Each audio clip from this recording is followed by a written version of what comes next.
participants 5.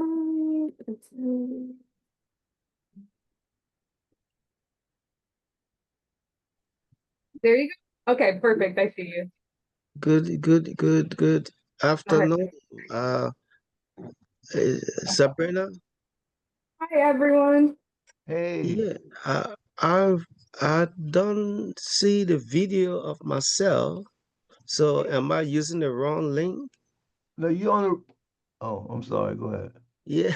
You're on the right link, but we see your name and we hear you, Reverend Clark. We just don't see you. So yeah, so I Or had maybe to. it's the video on your computer. No, I don't think so. I went to the general public to join this meeting. I didn't get an email. Hmm. I'll Well, be you should, honest, I think it may be something with Zoom because my own video isn't working either. oh, I don't know why not. With Sorry, guys. Reverend Clark, can you promote Reverend Clark to a panelist? Yeah, I can. Here we go. Promote the panelist. There we go. And then now maybe his video will start.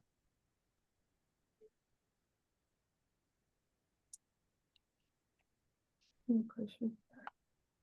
Now Reverend Clark should be able to start his video. There he goes. yeah. Yeah, thank you. Well, Jalen like a little expert on this Zoom stuff, isn't he? 5 years in. I'm gonna disconnect from. There we go.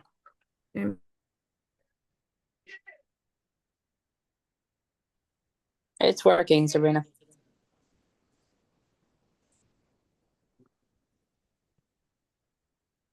Okay, so I'll start. We'll call the meeting. The order is 3:05, and in attendance we have following commissioners. We have Alexandra, Mr. Mann, Ms. Frank, and Reverend Clark, and myself, as well as the fair housing officer. And then we can move right along to acceptance of the minutes for August 18th, 2025. I don't know if everybody had a chance to read that. I move approval of the minutes. Second, All right. Any corrections or discussion on them? No. Hearing none, all in favor? Aye. Aye.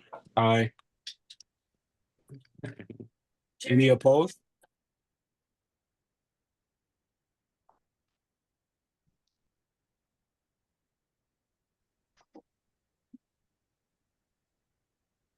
And I'll turn it over to you, Sabrina. Okay, perfect. So it's going to be a shorter meeting than the last one this go around. So I just have a couple of updates to go over. So since our last meeting, we've received 20 complaints, only 11 which were fair housing related, but out of all 11 did come from tenants this month, which was interesting. And they were all rental units. Most of them are still disability discrimination and denial of reasonable accommodations, which I'm helping with. And out of the cases that we received this month, the 11, and some of the ones that come over from last month, I have 14 that are still currently active and under investigation or mediation, really. But we did have 3 cases that finally closed and were submitted to HUD. And then we had 2 which I submitted to a legal aid service. Outside of that, based off of all the data that we've been collecting through the phone calls and through the tracking system, I made some updates to the website. So the website now also includes a link to a reasonable accommodation letter generator that's powered through Connecticut Fair Housing. That way we can make sure that all of the reasonable accommodation letters that are being generated do have the correct legal verbiage behind them because they are a reputable service. I also updated the site to include more Know Your Right pamphlets. There is a Know Your Right pamphlet for every single protected class that we have, as well as a brief history to the fair housing officer role here. And I also included links to our various social medias. That way, if anyone wanted to get connected with us and they were on the site, it would redirect them exactly to either a resource they need, this office phone number, or our online presence. If we Question. are just going to go into community outreach really quickly. Okay, can I ask a question? Yeah. On the cases, you said 3 were submitted to HUD, and then you said 3 were submitted to legal services. Can you just kind of elaborate on that a little bit? Like the ones that were submitted to HUD, what's that about? What does it mean? What's the status? Yes. So the status currently is that those 3 are pending. I haven't received anything that they've been reviewed by HUD or not. But they were 2 of them, if my memory recalls properly, 2 of them were disability reasonable accommodation, like denials of reasonable accommodation. And the 3rd one was a landlord-tenant dispute that occurred. That one actually wasn't tied directly. I couldn't find any proof directly of fair housing, so of discrimination, but I did believe that the tenant was being discriminated against because of their racial class, which is why I had it move on to HUD. So those 3 have to get reviewed, and one of the tenants, the one who I believe was being discriminated against racially, is actually moving out, so that was their time to call and let me know what was going on now that they were leaving the premise. So I have to wait on those 3. One of the ones that went to legal aid that I remember the most was having a issue with the landlord. They needed a reasonable accommodation to move out, so that was handled. But the reason why they moved on to legal aid specifically was because of a utility issue. So it was found that the landlord was actually billing common spaces to this person's utility meter. And upon me trying to have conversations with the landlord about that and why the tenant did not owe them that money because it wasn't being billed through the utility company specifically, the landlord was adding an additional charge. The landlord was not agreeing, and hence legal action had to take. So those were kind of like the more memorable ones. Okay. Okay, thank you. Yeah, no problem. Anybody else have questions about them? So if I'm moving out to community outreach, I have the fair housing training with the Norwalk Housing Authority. That's going to be next week on the 25th. They requested that that take place virtually, so that's how that training will be done. It is to all their staff, which is nice. And I will be including some of the calls that I've gotten.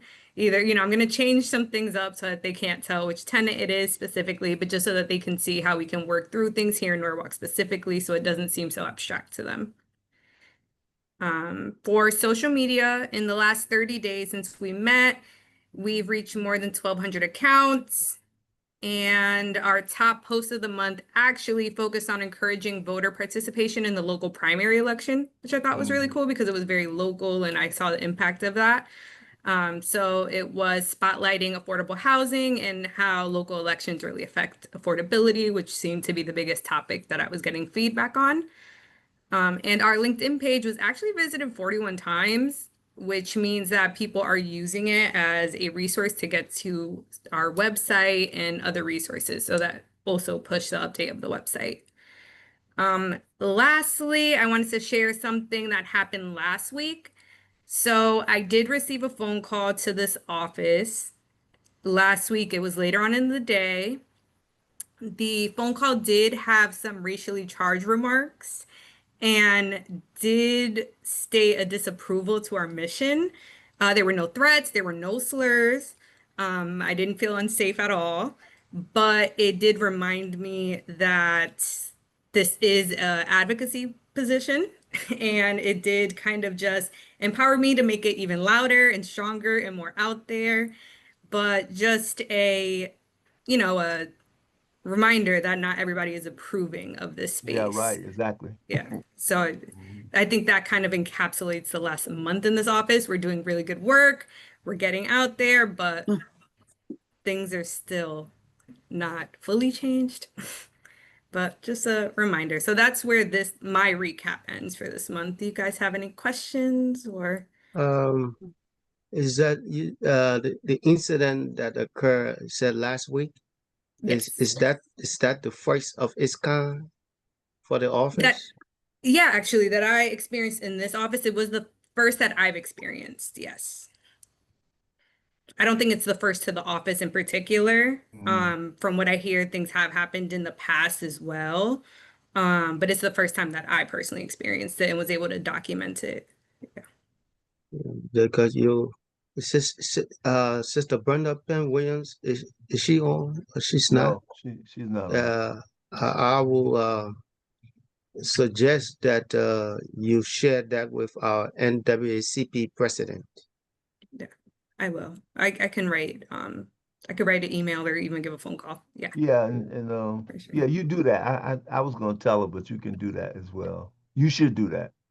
Yeah, I will. I'll give her a So, call. It was very poignant to the communities that they were not happy about receiving services or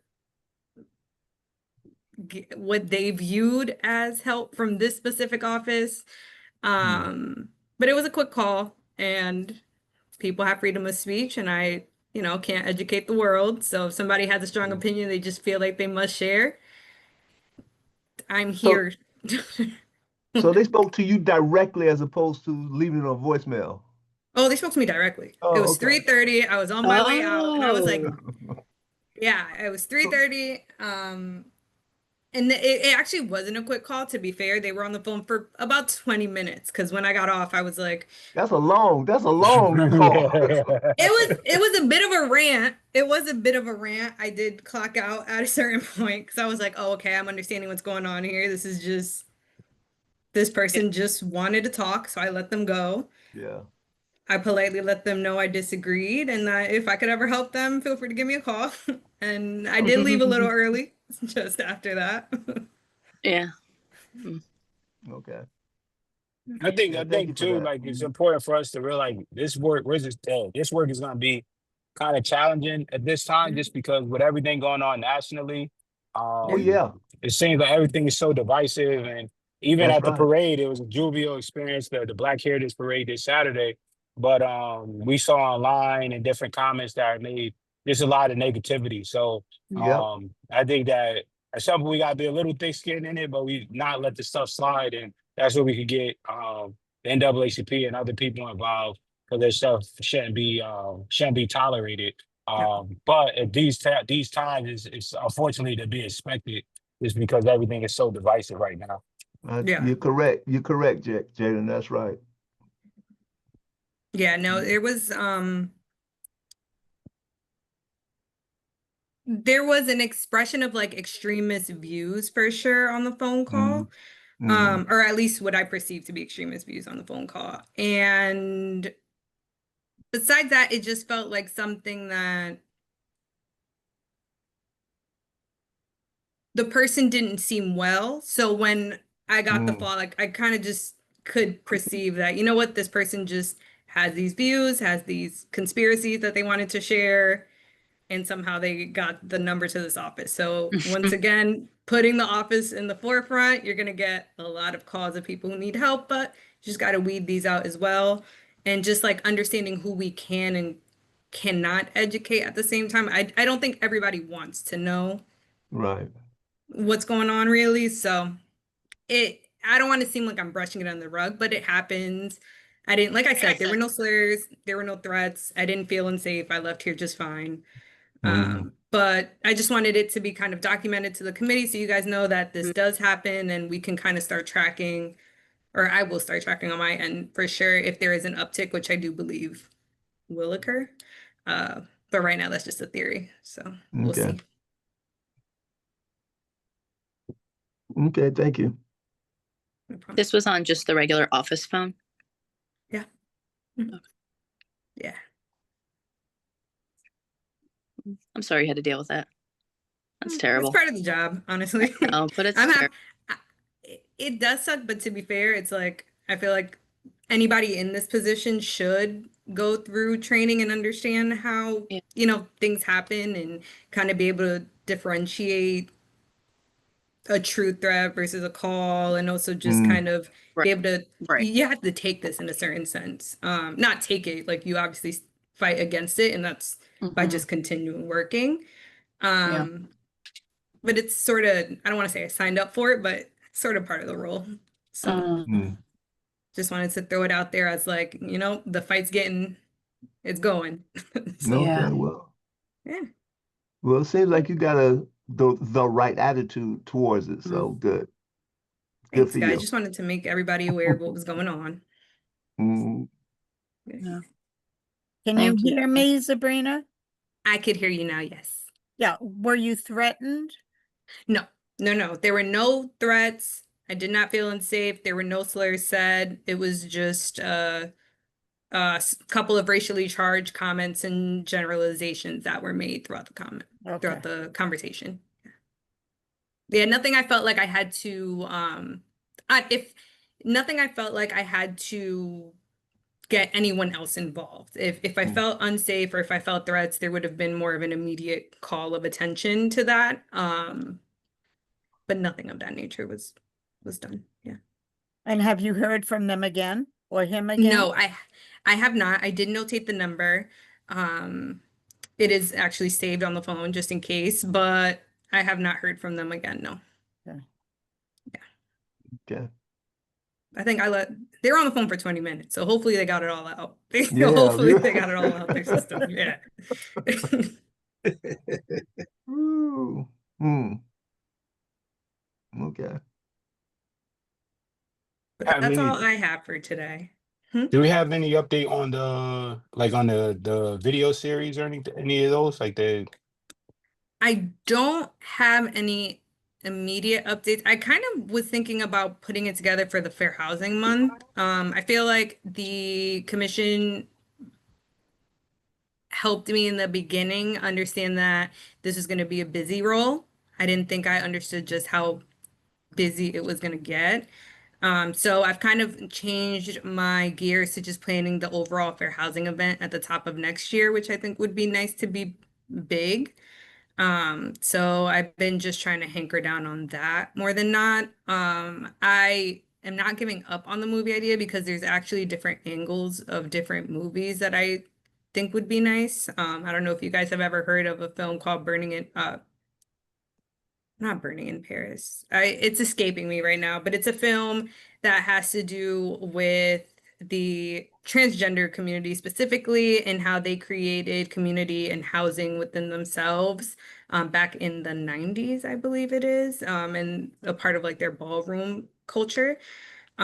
So I was thinking maybe switching it to more of a virtual event, getting some more community members involved and seeing if people would be interested in kind of seeing fair housing through different lenses, which would be nice, and kind of tying back my original idea just through film instead of short series.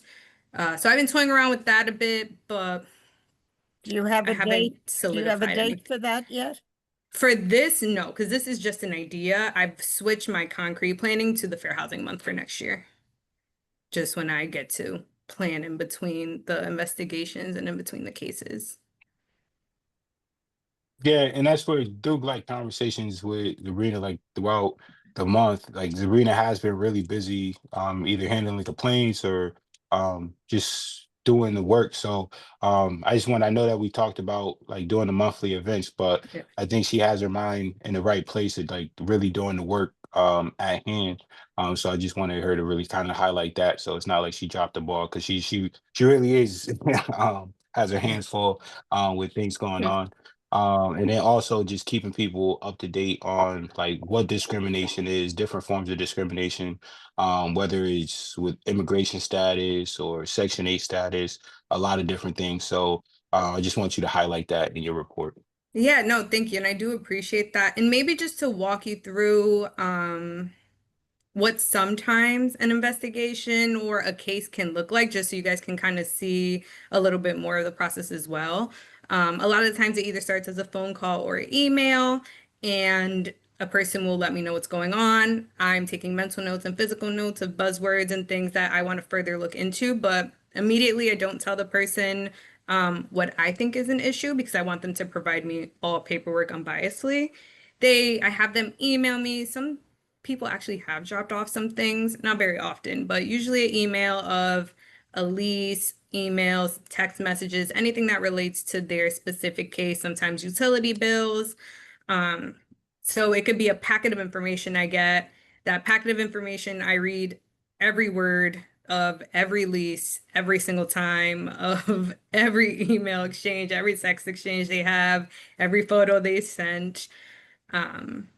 And that is kind of how I start the process. That process itself takes a lot of time to have to read all of that information and notate things that I'm seeing. And sometimes it's a tag team effort as to where I see a fair housing issue, yes, but I also see a fair rent issue. So now I have to tag in Carlos and send him an email to say, hey, look at this.